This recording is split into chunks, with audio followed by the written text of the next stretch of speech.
Hello everyone, welcome to the एक्जिया IAS academy. तो चलिए देखते हैं कौन से इम्पोर्टेंट न्यूज़ आर्टिकल हैं जो रेलेवेंट रहेंगे एग्ज़ाम पर्सपेक्टिव से। तो इस डिस्कशन में मैं आपको दो आर्टिकल अच्छी तरीके से समझाऊंगा फ्रॉम डिफरेंट पर्सपेक्टिव, ताकि चीज़ों को आप जब प्रीलिम्स में सॉल्व करें तो एक्यूरेसी के साथ सॉल्व कर सके, और मेंस में जब क्वेश्चन का आंसर लिखें तो उसमें आप डिफरेंट डायमेंशन से चीज़ों को समझा सके। एडमिशन ओपन है एक्जिया आईएएस एकेडमी में, आप हमारे कोर्सेज से जुड़ सकते हैं। बाकी कोर्सेज का जो डिटेल है हाईलाइट किया गया है इसमें, इसको आप एक बार देख लीजिएगा। अगर कोई कन्फ्यूजन रहता है, चीज़ों को डिटेल में जानना है, तो आप हमारे एडमिशन डेस्क में कांटेक्ट कर सकते हैं। नंबर है 6002417488।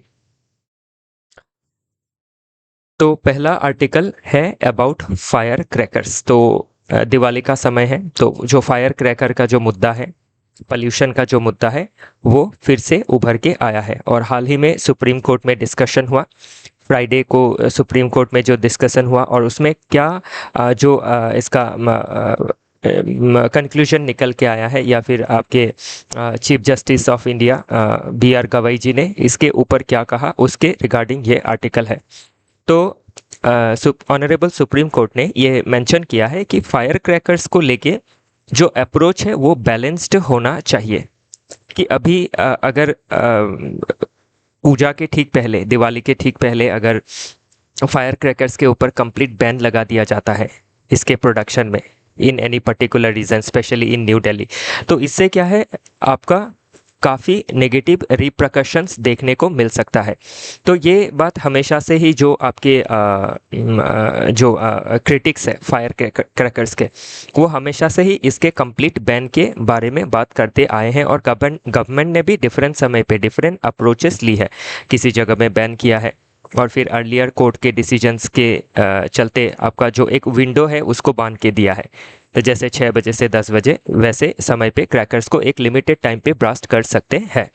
तो अभी इसमें क्या है, इस अभी जो रिसेंट जजमेंट है उसमें ये बात निकल के आई है कि जो फायर क्रैकर्स है उसको अगर बैन कर दिया जाता है कंप्लीटली, सडनली, तो उससे क्या है, आपका जो आर्टिकल 19G है, राइट टू डू बिजनेस, और आर्टिकल 21 है, right to life and liberty, तो ये दोनों आर्टिकल वायलेट होता है। कैसे वायलेट होता है, ध्यान रखिएगा कि 19G के तहत राइट टू डू बिजनेस जो हमारा फंडामेंटल राइट है, आर्टिकल 21 के तहत राइट टू लाइफ में आपका जो लाइवलीहुड का ऑप्शन है उसको भी खुला रखना ज़रूरी है। क्योंकि जो फायर क्रैकर्स इंडस्ट्री है, जो फायर क्रैकर्स बनाती है, उससे इंडस्ट्री में लाखों लोग आपके वर्कर के तौर पे है, तो लाखों लोगों के जो फैमिली है वो चलते हैं इससे। तो इससे क्या है, जब इसको आउटराइटली क्या है कंप्लीटली बैन कर दिया जाएगा एट वन गो, तो उससे क्या है, जो 19G है और आर्टिकल 21 है वो वायलेट होगा। दूसरा मुद्दा इसमें अगेन आर्टिकल 21 आता है कि राइट टू लाइफ में जिस तरीके से लाइवलीहुड है, उसी तरीके से राइट टू लाइफ में आपका जो अच्छा माहौल में सांस लेना, पोल्यूशन फ्री एयर में सांस लेना भी एक आपका राइट है। तो देख सकते हैं कि दो जो राइट है वो इसमें क्या कर रही है, compete कर रही है। तो इसीलिए इसमें ऑनरेबल सुप्रीम कोर्ट ने ये कहा कि अभी का जो समय है उसमें हमें इसके लिए एक बैलेंस अप्रोच रखना है। क्योंकि अगर कंप्लीट हम इसको बैन कर देंगे, तो बिहार का एक एग्जाम्पल दिया कि बिहार में जो माइनिंग बैन किया गया था, how a total ban on mining इन बिहार, ये क्या हो गया था, माफिया आपका मूवमेंट चालू हो गया था उसमें। क्योंकि आपका अगर कोई इसको लीगली नहीं बना सकता है, तो कोई इलीगली इसको बनाने की कोशिश करेगा, इलीगली मार्केट में बेचने की कोशिश करेगा। इन द सेम वे अगर देखें तो जो डिफरेंट स्टेट में, जैसे गुजरात है जहाँ पे आपकी होच ट्रेजेडी देखने को मिली थी कुछ साल पहले, तो उसमें क्या है, आपका लिकर बैन है, लेकिन फिर भी जो लिकर माफिया है वो बनाते हैं, मार्केट में बेचते हैं। तो उससे क्या है, और ज़्यादा नेगेटिव रिप्रकशंस देखने को मिलता है। तो इसीलिए इसमें आपके ऑनरेबल सुप्रीम कोर्ट ने ये बात कही है कि एक बैलेंस अप्रोच लेके हमें आगे बढ़ना है, गवर्नमेंट को आगे बढ़ना है।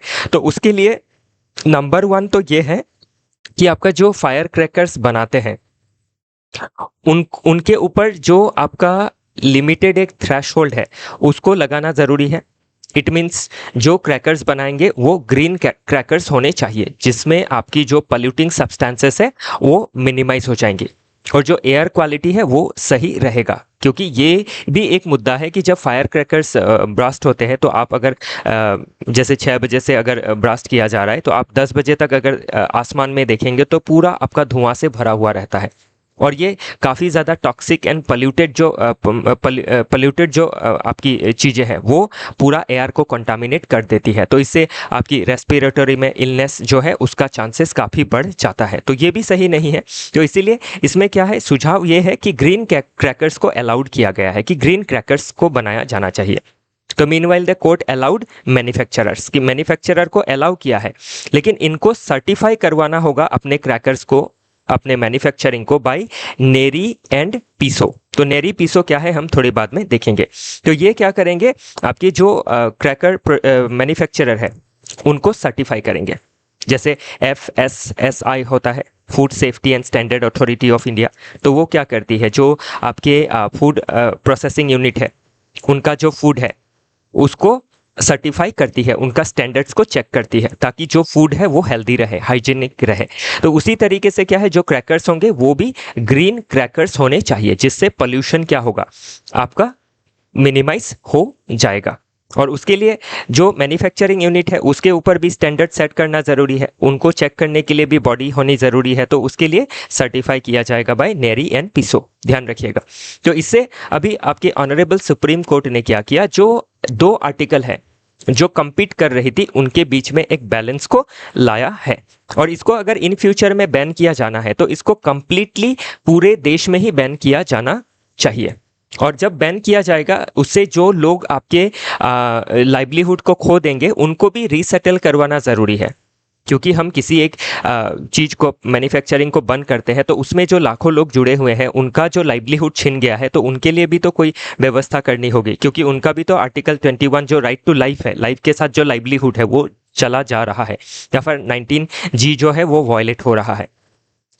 तो इसीलिए क्या करना है, एक बैलेंस अप्रोच हमें रख के चलना है। तो ध्यान रखिएगा, अभी ये मुद्दा जब न्यूज़ में आया है तो आने वाले समय पे मेंस में क्वेश्चन बन सकता है। और नेरी पीसो जैसे जो ऑर्गेनाइजेशंस है इनके बारे में प्रीलिम्स में पूछ लिया जा सकता है कि ये क्या ऑर्गेनाइजेशन है, किससे रिलेटेड है, ध्यान रखिएगा। बाकी सुप्रीम कोर्ट का जो जजमेंट है मुझे पर्सनली बहुत अच्छा लगा कि एक काफ़ी बैलेंस अप्रोच के साथ फायर क्रैकर्स के ऊपर उन्होंने अपना जो जजमेंट है वो दिया है।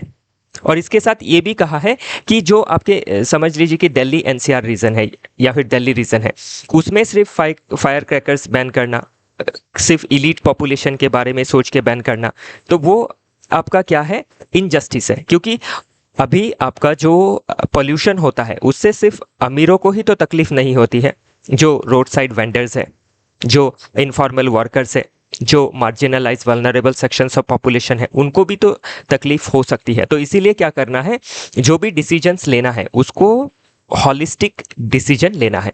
तो इन फ्यूचर अगर बैन किया जाता है इसको तो through out the nation ban किया जाना चाहिए। और बैन के बाद आपका जो उसका आपका नेगेटिव आउटकम आएगा, लॉस ऑफ लाइवलीहुड, उसको फील करना है। और फिर इसका अल्टरनेटिव भी हमने देखा है कि ग्रीन क्रैकर्स को डेवलप कर सकते हैं। तो उस तरीके से हमें आंसर को लिखना पड़ेगा।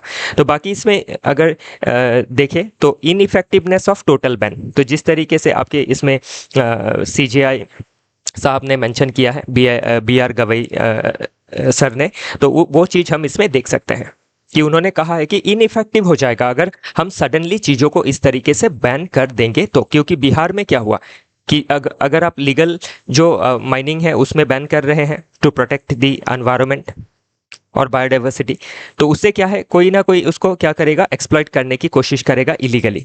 तो इसीलिए क्या करना है, हमें इन सभी चीज़ों को ध्यान में रखना है। क्या टोटल बैन किया जाने से इफेक्टिव होगा, अगर नहीं होगा तो उसका बीच का रास्ता निकालना ज़रूरी है। बैलेंस करना है फंडामेंटल राइट को, article 21 and 19 sub clause G को। तो और सिलेक्टिव जो एनफोर्समेंट है उसको क्रिटिसाइज किया है कि सिर्फ दिल्ली एनसीआर के जो इलीट है क्या उन्हीं को पोल्यूशन खा रहा है, क्या पोर जो है लेबरर है उनके बारे में नहीं सोचना है। तो हमें जब भी ये चीज़ें हम इम्प्लीमेंट करेंगे तो सभी के बारे में सोच के हमें इम्प्लीमेंट करना है, because we are living in a democratic nation जो एंश्योर करता है राइट टू इक्वालिटी को। ओके, नेक्स्ट है provisional relief for green crackers. तो अभी एक प्रोविजनल रिलीफ दिया है कि ग्रीन क्रैकर्स जो है वो डेवलप होंगी, और इन फ्यूचर क्या है अगर बैन करना है तो इसको सोच समझ के काफ़ी अच्छी तरीके से एनफोर्समेंट के जरिए इसको बैन करना होगा bye protecting article 21 and 19G। तो चलिए आगे देखते हैं। नेक्स्ट इसमें पास्ट में जो भी जजमेंट्स आई थी या फिर गवर्नमेंट ने जो भी एक्शन लिया था उसका एक ब्यौरा इसमें मेंशन किया है। नेक्स्ट अगर हम देखें challenges related to the issue, तो एनवायरनमेंट एंड हेल्थ का इशू तो है ही, क्योंकि इससे आपकी सल्फर डाइऑक्साइड हो, नाइट्रस ऑक्साइड हो, इन सभी जो हार्मफुल केमिकल्स है इनका रिलीज होता है, ये टॉक्सिन्स रिलीज होती है जिससे कार्डियोवैस्कुलर डिजीज होते हैं जो मैंने ऑलरेडी बताया है। नेक्स्ट है एनफोर्समेंट का एक गैप जो है वो देखा जाता है। पास्ट में भी ग्रीन क्रैकर्स के बारे में काफ़ी बार चर्चा हुआ है, लेकिन इसको गवर्नमेंट ने, डिफरेंट स्टेट गवर्नमेंट ने जो एनफोर्समेंट है उसमें असफल रहे हैं, तो उसको आपका अप्लाई करना ज़रूरी है। नेक्स्ट इकोनॉमिक लाइवलीहुड की पॉइंट ऑफ व्यू से देखें तो इंडस्ट्री सपोर्ट करता है 5 to 6 मिलियन जॉब्स, तो 60 लाख लोग इससे कमाते हैं, तमिलनाडु, उत्तर प्रदेश, बिहार। तो सडनली अगर बंद कर दिया जाता है तो इससे क्या है, एक इकोनॉमिक आप लेवल पे, लाइवलीहुड लेवल पे एक डिजास्टर देख सकते हैं with this 5 to 6 million population. और एक कल्चर एंड सोशल रेजिस्टेंस भी देखा जाता है। तो बहुत लोग क्या करते हैं, फायर क्रैकर्स को जॉय की तरह देखते हैं दिवाली के फेस्टिवल में, तो ये बैन करना एक आपका ऐसा हो जाता है कि ट्रेडिशन के खिलाफ है। तो ऐसा भी कहा जाता है कि सालों साल गाड़ियां चलती है तो उससे पोल्यूशन नहीं होता है, उससे लोग नहीं मरते हैं, क्या कि एक दिन की दिवाली में मर जाएंगे। तो उस तरीके से जो बोलते हैं वो भी अपनी जगह पे सही है। तो इसीलिए क्या करना है, इसको आपका एक बीच का जो रास्ता है उसको अपनाना ज़रूरी है। और मैं जहाँ तक देख रहा हूँ और ऑनरेबल कोर्ट ने जो जजमेंट दिया है उसके हिसाब से अगर हम देखें तो ग्रीन क्रैकर्स इसका बेटर सोल्यूशन है। नेक्स्ट चलिए आगे देखते हैं। बाकी इसमें इंटर स्टेट कोऑर्डिनेशन रखना ज़रूरी है।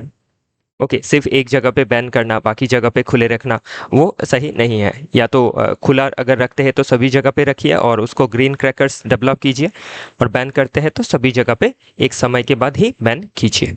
बाकी ग्रीन क्रैकर्स क्या है हमने ऑलरेडी देखा, जो इको फ्रेंडली क्रैकर्स है, जो पोल्यूशन क्या करेंगे बहुत नेग्लिजिबल रहेगा उसमें। नेरी जो बताया था कि जो स्टैंडर्ड सेट करेगा, जो चेक करेगा क्वालिटी को, वो है national environment engineering research institute. तो ये आपका CSIR लैब के अंदर है, under ministry of science and technology के अंदर। तो ध्यान रखिएगा, पूछा जा सकता है। फिर आपका पीसो है, तो petroleum and explosive safety organisation, तो ये रेगुलेट करता है एक्सप्लोसिव लाइसेंस को अंडर एक्सप्लोसिव एक्ट ऑफ 1884। तो ये स्टैंडर्ड्स को सर्टिफाई करता है। और एमिकस क्यूरी, ये आपका पूछा जा सकता है कि एमिकस क्यूरी क्या है। तो ये ऐसे टर्म अभी जो पास्ट लास्ट का जो APSC का प्रीलिम्स है उसमें पूछा गया था, इस तरीके के जो आपके टर्म्स है, लीगल टर्म्स है, ध्यान रखिएगा। जैसे ऑडी अल्टम पैटम क्या है, तो उस तरीके से पूछा जा सकता है। फ्रेंड ऑफ द कोर्ट, जो न्यूट्रल एक्सपर्ट है, जो कोर्ट में आर्ग्यूमेंट करता है। Assisting supreme court with unbiased insights.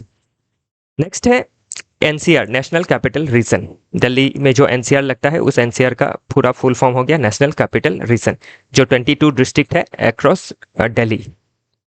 Next है ड्रैकोनियन स्टेप। तो अगर आपका वन गो में अगर परमानेंटली बैन कर दिया जाएगा तो उससे क्या है, ड्रैकोनियन स्टेप हो जाएगा ये। तो इसीलिए क्या करना है, इसको धीरे धीरे ग्रेजुअली इन अ पीसमिल वे इसको आपका टेकल करना होगा। ओके, अगर इसका फिलोसॉफिकल बेस देखें तो लॉजिकल रीजनिंग के तहत अगर देखें तो एनालॉजिकल जो रीजनिंग दिया है बाय ऑनरेबल सुप्रीम कोर्ट, एक जो पैरेलल ड्रॉ किया है between total ban on mining इन बिहार, उसके बाद किस तरीके से इलीगल माइनिंग बढ़ने लगा, तो वही होगा अगर क्रैकर्स को बंद कर दिया गया। तो उससे अच्छा है कि रेगुलेशन के जरिए हम इसको आगे बढ़ाएं। नेक्स्ट है फिलोसॉफिकल प्रिंसिपल के हिसाब से देखें तो जो ऑनरेबल सुप्रीम कोर्ट ने जो प्रिंसिपल यूज किया तो उसको हम एरिस्टोटलियन जो प्रेमाइसिस है उससे भी देख सकते हैं, principle of the golden mean. तो गोल्डन मीन के बारे में कहा था एरिस्टोटल ने, जो एक आपके एथेंस के ग्रीक फिलोसोफर्स थे। तो अभी एरिस्टोटल के पैरेलली अगर हम देखें तो एरिस्टोटल के पहले ही बुद्धादेव ने भी आपका ये जो गोल्डन मीन का रास्ता है वो पहले ही बता दिया था, मध्यम मार्ग, कि बीच का रास्ता हमें अपनाना है, ना इधर जाना है ना उधर जाना है। वाइस ऑफ एक्सेसेस और वाइस ऑफ डेफिशिएंसीज के बीच का रास्ता हमें लेना है। टोटलिटेरियन डिसीजंस नहीं लेनी है। यूटिलिटेरियन और डियोंटोलॉजी के पर्सपेक्टिव से देखें तो डियोंटोलॉजी क्या कहता है कि जो एब्सोल्यूट ड्यूटी है प्रोटेक्ट लाइफ, उसको फॉलो करना चाहिए। तो लाइफ एब्सोल्यूट है, तो इसीलिए क्या करना है, फायर क्रैकर्स को कंप्लीटली बैन करना है डियोंटोलॉजिकली देखा जाए। यूटिलिटेरियन पर्सपेक्टिव से देखा जाए तो हमें बीच का रास्ता अपनाना है कि आपका पब्लिक हेल्थ भी बचा रहे और इकोनॉमिक लाइवलीहुड भी जो है वो बचा रहे। दोनों तरीके से क्या है, दोनों तरफ से जो खुशी है वो रहनी चाहिए। डायमेंशन अगर डिफरेंट देखें तो सोशल डायमेंशन से आप इसको देख सकते हैं कि ये क्या है, कल्चरल इशू बन जाता है इस तरीके से जब किसी चीज में बैन लगाया जाता है। फिर पब्लिक हेल्थ का पर्सपेक्टिव से भी देख सकते हैं कि सोसाइटी के हेल्थ को भी क्या करेगा, ये हार्म करेगा। Next political point of view से अगर देखें तो it involves balancing the interest of a vocal industry lobby. तो इंडस्ट्री का जो लॉबी है उसको भी खुश रखना है और जो आपके इसके अगेंस्ट है उनको भी खुश रखना है। तो ये बीच का एक रास्ता अपनाना है बाय द गवर्नमेंट।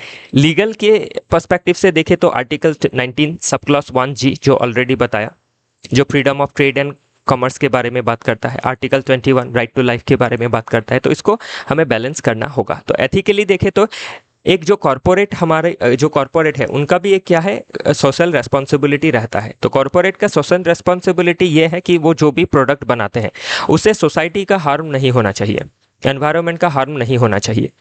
तो ग्रीन क्रैकर्स अगर इसका ऑल्टरनेटिव है तो वो डेवलप करना चाहिए उनको, ना कि सस्ते में आपका कोई भी केमिकल्स यूज करके आपके एनवायरनमेंट को पल्यूट करे, क्योंकि एनवायरनमेंट प्रिस्टाइन है। इसका एक बार अगर डिग्रेडेशन चालू हो गया, ज़्यादा डिग्रेड हो गया तो वो रिवाइव नहीं हो पाएगा। फिर इंटरनेशनली अगर देखें तो जो एयर प्रॉब्लम है वो एक काफ़ी क्रॉनिक प्रॉब्लम है और एक इशू ऑलरेडी डिस्कशन में है, चाहे वो पेरिस क्लाइमेट एग्रीमेंट हो या फिर डिफरेंट जो कॉप के डिस्कशन है उसमें हो। इकोनॉमी के पर्सपेक्टिव से देखें तो जो डिसीजंस है कि कंप्लीट बैन ना करना, एक बीच का रास्ता अपनाना, उसको हम देख सकते हैं। बाकी आप अगर खुद से प्रिपरेशन कर रहे हैं घर में तो आपको ये जो डिफरेंट बुक्स है ये पढ़ के आप इसका बेसिक को समझ सकते हैं। ओके, बाकी ये जस्ट हमने आपको एक आइडिया दिया है कि आप कोई चीज़ें नहीं समझ पाते हैं तो ये बेसिक्स आप पढ़िए। एनसीईआरटी की किताबें सस्ते में मिल जाती है और इसका फ्री वर्जन भी मिल जाएगा आपको ई लाइब्रेरी में, जो आपका ई पाठशाला है। ओके, वे फॉरवर्ड में क्या करना है, स्ट्रेंथन करना है रेगुलेशन को, कंप्लीट प्रोहिबिट नहीं करना है। पब्लिक अवेयरनेस भी जनरेट करनी है कि आप एक लिमिट तक ही जो फायर क्रैकर है उनको ब्लास्ट करें और जो फायर क्रैकर है उनको ग्रीन क्रैकर्स ही इस्तेमाल करें, पॉल्यूटिंग क्रैकर्स को इस्तेमाल ना करें। ट्रांजिशन करना है, सपोर्ट फॉर इंडस्ट्रीज। तो अभी जो इंडस्ट्रीज है वो इमीडिएट ट्रांजिशन नहीं भी कर सकती है, उनके पास टेक्नोलॉजी या फिर जो कैपिटल है वो नहीं हो सकता है, तो इसमें गवर्नमेंट को इंसेंटिवाइज करना होगा। फिर R&D को आगे बढ़ाना है, रिसर्च एंड डेवलपमेंट, ताकि बेटर क्रैकर्स हम डेवलप कर सके जो नॉन पॉल्यूटिंग हो, और स्ट्रिक्ट एनफोर्समेंट करना ज़रूरी है। तो ये चीज़ें हम इसमें देख सकते हैं। बाकी एक क्वेश्चन दिया है इसमें, मॉडल क्वेश्चन है, आप इसको सॉल्व कर सकते हैं मेंस के लिए 150 से 250 वर्ड के बीच। ओके, नेक्स्ट देखते हैं और एक आर्टिकल। ऐसे तो बहुत सारे आर्टिकल है लेकिन हम इसमें 2 आर्टिकल कवर करेंगे जिससे आपको ये पता लग जाएगा कि आर्टिकल पढ़नी कैसे है। नेक्स्ट है AFSPA, arm forces special power act. तो जो arm forces special power act है इसको 1958 में लाया गया इंडिपेंडेंस के बाद।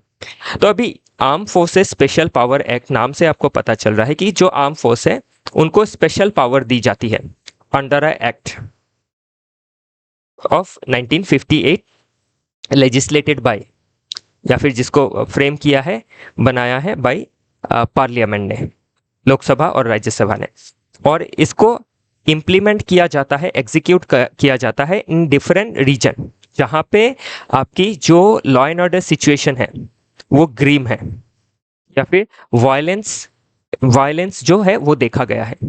फॉर एग्जांपल नॉर्थ ईस्ट के डिफरेंट स्टेट में इसका अभी भी एग्जीक्यूशन है, एग्जीक्यूट किया जा रहा है इसको अभी भी, और जम्मू कश्मीर, पंजाब, तो इन जगहों में भी इसको एग्जीक्यूट किया गया है। मतलब जहां टेररिज्म, इंसर्जेंसी रिलेटेड एक्टिविटीज देखी गई है उस जगह पे एप्सपा को इस्तेमाल करके नॉर्मलसी लाने की कोशिश की जाती है जब स्टेट क्या होती है, फेल हो जाती है। क्योंकि लॉ एंड ऑर्डर का जो आपका प्राइमरी रेस्पॉन्सिबिलिटी है स्टेट का ही है, लेकिन जब स्टेट फेल होती है या फिर टेकल नहीं कर पाती है तो सेंटर को क्या करना पड़ता है, एंट्री लेना पड़ता है, और उसके लिए ये स्पेशल एक्ट है। तो जिस जगह पे APSPA लगा दिया जाता है उस जगह पे जो आर्म फोर्स है उनको स्पेशल पावर मिल जाती है और स्पेशल इम्यूनिटी भी मिलती है। तो अभी न्यूज़ में आया क्यों है, क्योंकि APSPA आपका परपिचुइटी के लिए नहीं लगाया जाता है, इसका एक डेफिनेट समय के लिए ही इसको लगाया जाता है, जैसे 6 मंथ।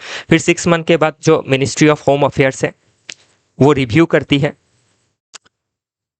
और रिव्यू के बाद अगर देखा कि सिक्योरिटी सिचुएशन ग्रीम ही है, इंप्रूव नहीं हुआ, तो फिर से इसको 6 मंथ के लिए एक्सटेंड कर दिया जाता है। तो अभी हाल ही में इसको एक्सटेंड किया गया है आपके मणिपुर में।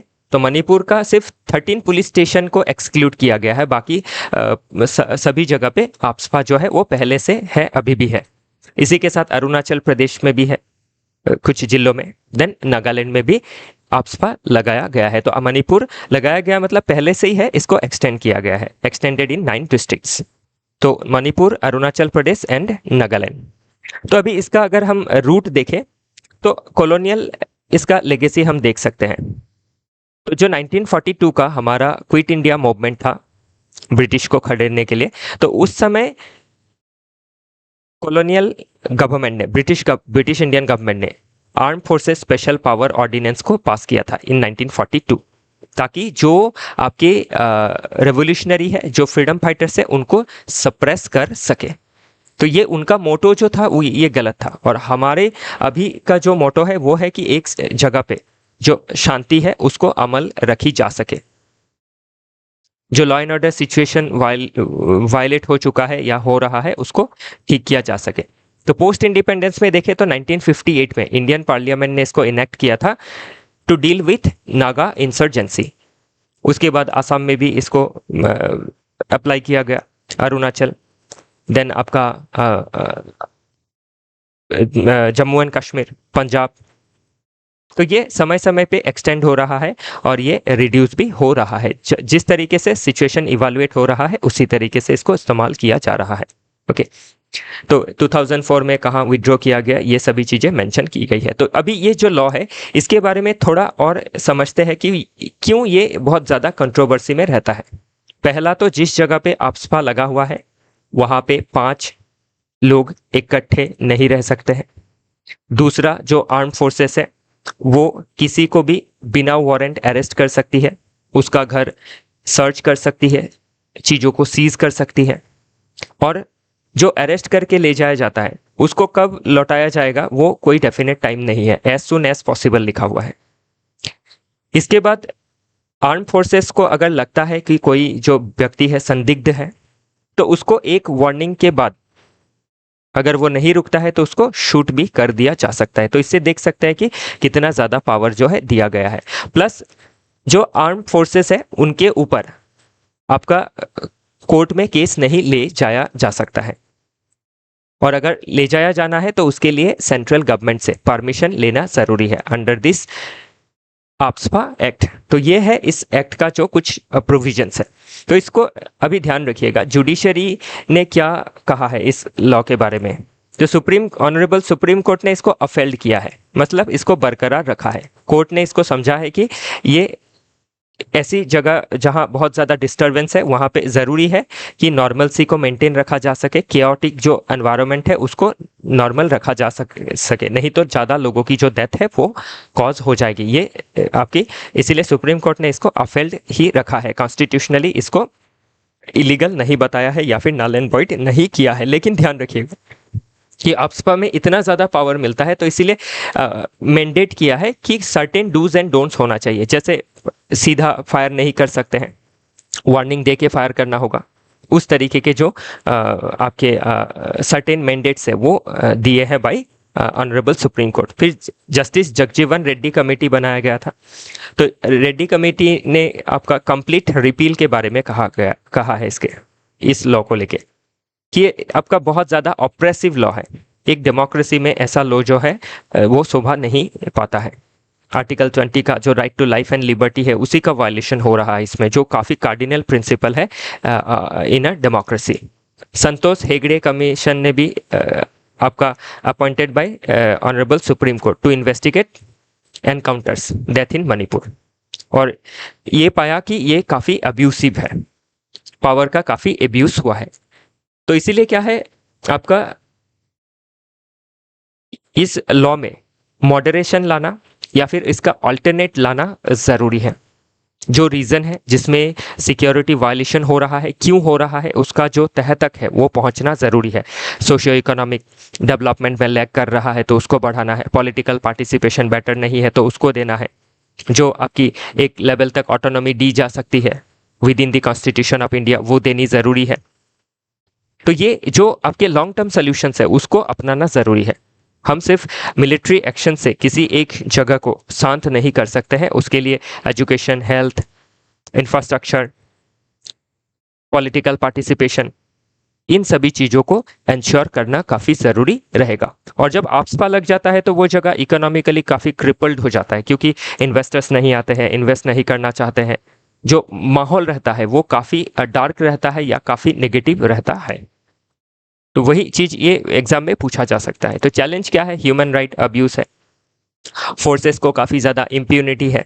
तो सेक्शन 6 के हिसाब से अगर देखें तो सेंट्रल गवर्नमेंट का सैंक्शंस चाहिएगा before prosecuting any arm personnel. Then है सोशल एलिनिएशन। तो नॉर्थ ईस्ट अभी क्या है, काफ़ी एलिनिएट है बिकॉज ऑफ दिस लॉ। तो ये भी एक प्रॉब्लम रहता है कि नॉर्थ ईस्ट काफ़ी एलिनिएट फील करता है। तो इसीलिए क्या करना है, नॉर्थ ईस्ट का जो प्रॉब्लम है उसको सॉल्व करना है सोशियो इकोनॉमिकली, पॉलिटिकली।